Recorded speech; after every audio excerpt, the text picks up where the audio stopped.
ایک بار پھر اہل سنت کی صداقت واضح ہوئی ہے کہ اہل سنت کا مذہب ادب ہی ادب ہے اور احترام ہی احترام ہے. یعنی اہل سنت کو کسی بھی مقدس ہستی کے لحاظ سے توہین کا تحفظ درکار نہیں، بلکہ اس کی تعظیم کا تحفظ درکار ہے. اہل سنت یہ نہیں کہتے کہ فلاں کے گستاخ کی سزا زیادہ کیوں ہو گئی ہے، جو فلاں کی کم کیوں ہو گئی ہے، چونکہ ہم تو سب کا ادب چاہتے ہیں. تو اس بنیاد پر ہمارے دل کی آواز ہے کہ اہل بیت اطہار رضی اللہ تعالی عنہم کی توہین کا دروازہ بھی بالکل رکنا چاہیے، بند ہونا چاہیے. فرض ہے کہ ان کا ادب ہو، اور ایسے ہی صحابہ کرام رضی اللہ تعالی عنہم کی توہین بھی نہ ہو. فرض ہے کہ ان کا ادب و احترام ہو، اور اہل سنت دونوں طرف ادب ہی کے علمبردار ہیں. اس واسطے ہمارے طرف سے مکمل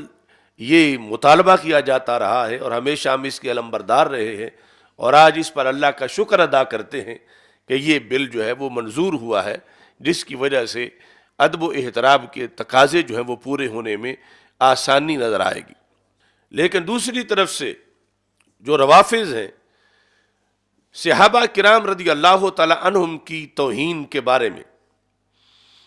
آج تک، یعنی آج سے کچھ عرصہ پہلے تک جب ضابطہ اخلاق بنتا رہا ہے، مختلف سرکاری یا سرکاری فورم جو ہیں ان پر، محرم الحرام میں یا دیگر، تو وہ ہمیشہ یہ کہتے آئے ہیں کہ ہم تو کسی کی توہین کا سوچ بھی نہیں سکتے، اور تقیہ کر کے ہمیشہ انہوں نے گزارا کیا. لیکن اب وہ اعلانیہ، اگرچہ پہلے انفرادی طور پر توہین کرتے تھے، اب بحیثیت ایک جماعت کے وہ اعلانیہ توہین کا اقرار کر رہے ہیں اور توہین کر رہے ہیں. اور اس طرح کی صورتحال انہوں نے ملک کے اندر پیدا کی ہے کہ وہ مقدس ہستیاں جن کے ذریعے پورا قرآن امت تک پہنچا ہے اور جن کے ذریعے پوری حدیث امت تک پہنچی ہے، ان پر تنقید کرنا یا ان کو سب و شتم کرنا، معاذ اللہ، وہ لوگ اپنا دین بتا رہے ہیں. اجتماعی طور پر، جماعتی طور پر، مختلف اجلاسوں کی صورت کے اندر، اگرچہ اس میں پھر بھی وہ کچھ لوگ ایسے الفاظ استعمال کرتے ہیں جہاں کسی کو کچھ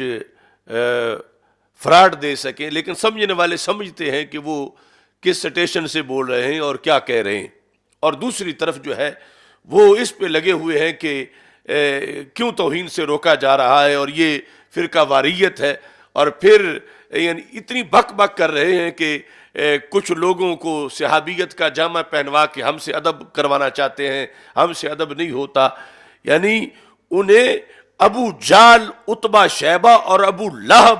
سے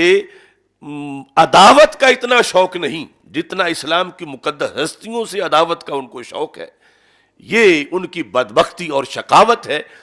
جس کی طرف قوم کو اس وقت دیکھنا چاہیے کہ ان لوگوں کا باطن کیا ہے، یہ اندر سے کیا ہے. اور پھر ہمارے جو لوگ ان کے ساتھ مل بیٹھتے ہیں اور پھر وحدت کی باتیں کرتے ہیں اور اتحاد کی باتیں کرتے ہیں، آج ان کو بھی اپنے کیے ہوئے پر نظر ثانی کرنی چاہیے اور آئندہ کے لیے توبہ کرنی چاہیے. اگر پہلے ان کو سمجھ نہیں آ رہی تھی ہمارے سمجھانے کے باوجود، تو اب تو ان کو سمجھنا چاہیے کہ جو ان کے ساتھ بیٹھ کر وحدت امت، امت واحدہ،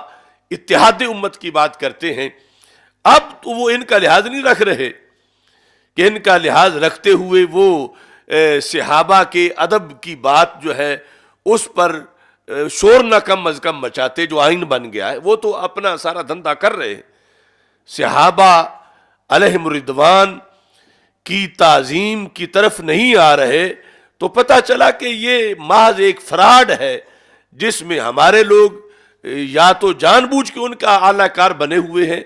یا پھر نہ جانتے ہوئے. تو اب ان کو جان لینا چاہیے کہ اصل میں کیا صورتحال ہے.